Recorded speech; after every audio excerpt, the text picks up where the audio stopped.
Wet filament is the single most common cause of print problems that people never diagnose because it looks exactly like half a dozen other faults. Plastic absorbs water out of the air.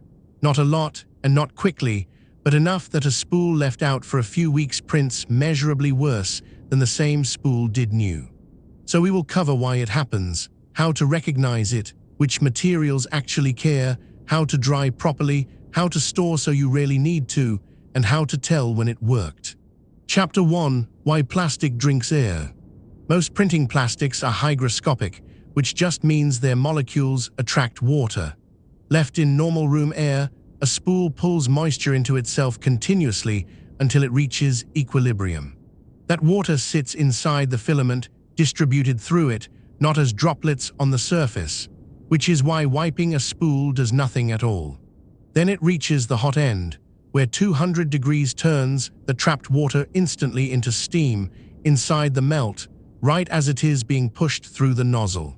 The steam expands, disrupts the flow, and escapes through the extrusion. That is what you are hearing when a print starts crackling and popping. And it is why the damage is not cosmetic. Steam bubbles break up the bead of plastic, so layers bond to each other badly, and the part comes out genuinely weaker. Chapter 2: How to Recognize It. The giveaway sign is audible. A faint crackling or popping from the hot end, like frying, that was not there when the spool was new. Visually you get stringing that resists every retraction setting you try, a rough furred surface texture, and bubbles or pitting on what should be smooth walls. There is a diagnostic that separates it from everything else. Heat the nozzle with nothing printing and extrude slowly by hand. Dry filament comes out as a smooth, clean strand. Wet filament hisses, spits, and comes out rough with visible bubbles in it. The test takes a minute and it rules out traction and temperature, which is why it is worth doing before you change a single slice setting. The other clue is history. If a spool printed beautifully 3 months ago and prints badly now, with nothing else changed, moisture is overwhelmingly the likely answer. Chapter 3: Which materials actually care. They are not equal, and the difference is large enough to change how you store them. Nylon and PV are the extreme. They will absorb enough moisture to print badly within hours of being left in open air, and nylon in particular is notorious for it. PETG and TPU are in the middle, days rather than hours, but they are also materials people leave out for weeks, so in practice, they suffer constantly. PL is the most forgiving and it still gets there. It takes weeks, which is exactly why people believe PL does not care. It does, just slowly. And the reinforced filaments absorb faster than their base plastic, so carbon fiber nylon is about the thirstiest thing you can buy. The rule that follows is simple. If it is nylon, PV, or anything filled, it lives in a dry box permanently. Everything else can be dried and then stored properly. Chapter 4: Drying it properly. Drying works by holding the filament above room temperature for hours, so the water migrates out of the plastic. It is a slow process, and there is no way to rush it. Temperature matters, and going too hot is a real failure mode. Above the glass transition point, the spool softens, the windings fuse together, and it becomes unusable. As a rough guide, PL are around 45 to 50 degrees, PETG around 65, TPU around 50, and nylon around 70. Always check what the manufacturer says for that specific spool. Time is the part people cut short. 4 to 6 hours is a realistic minimum, and a badly saturated nylon spool can genuinely need 12 or more.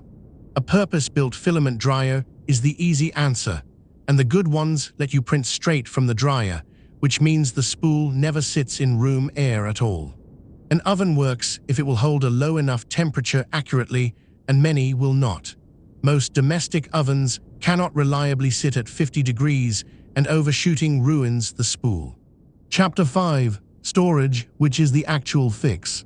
Drying is what you do after you let it get wet. If you only take one thing from this video, take that distinction, because it changes what you buy. The requirement is an airtight container with fresh desiccant in it. That is genuinely most of the job, and it can be done cheaply with sealed boxes and silica gel. The part people skip is a humidity gauge, and it is the part that makes the whole system work. Under about 20% relative humidity, a spool keeps essentially indefinitely. Without a gauge, you are guessing, because desiccant that has completely given up looks identical to desiccant that is still working. Get the indicating kind that changes color, recharge it in the oven or the dryer when it turns, and the running cost of the whole system drops to nothing.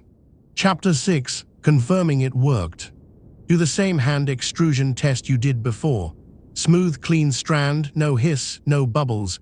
If it still spits, it needs longer, not hotter. Then print the same test model you printed when it was wet. Comparing against your own earlier print tells you far more than comparing against somebody else's photo. And if drying made no difference at all, that is useful information too. It means you are chasing the wrong fault, and the problem is a partial clog or your retraction settings. So, plastic absorbs water, steam wrecks the extrusion, listen for the crackle, dry low and slow for hours, and then store it sealed with a gauge so you rarely repeat the exercise. The reason this matters more than most single settings is that wet filament undoes everything else. You can have perfect flow, perfect temperature, and a perfectly tuned machine and still get a bad part. Dry filament is not an optimization.